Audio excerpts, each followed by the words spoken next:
सैयद अज KTN सथ Sindh TV सथ महाराण आवाज़ धरती ऐं सिंधी सभिनी न्यूज़ पेपर्स के दोस्तनि ऐं सॼी सिंध वासियुनि खे इहो ख़राज पेश था कयूं त सिंध वसीलनि सां मालामाल मुल्क जेको गुरबत पाणीअ जी कमी हथराधू बेरोज़गारी बुख ऐं बीमारियुनि ऐं मुफ़लिसनि जे वर चढ़ियल आहे केतिरो ठटो पदीन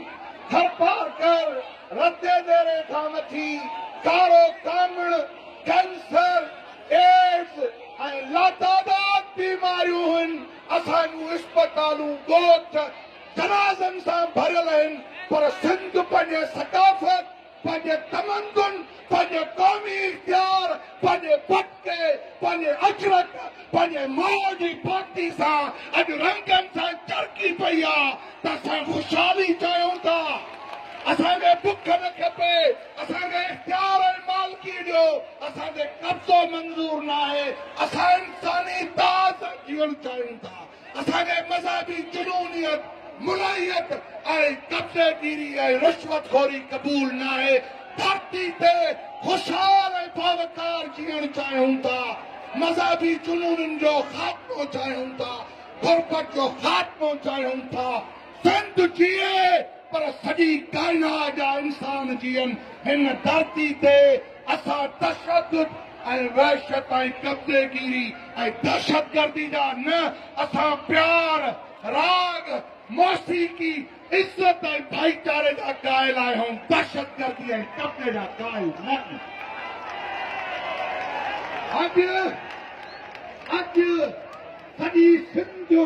सॼे दुनिया जे इंसाननि खे ॿुधायो आहे त काल जेको मुंहनि जो दड़ो जिते तहज़ीब तमंदुन राग ऐं हुनर जो मर्कज़ हो उते म्यूज़िक जा रंग हा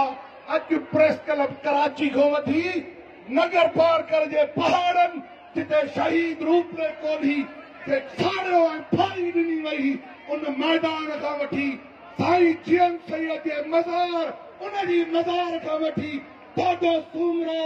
महाराजा ॾाहर हेमू कालाणी ऐं बशीर कुरैशी जे नारनि सां सिंध वाल जागे पई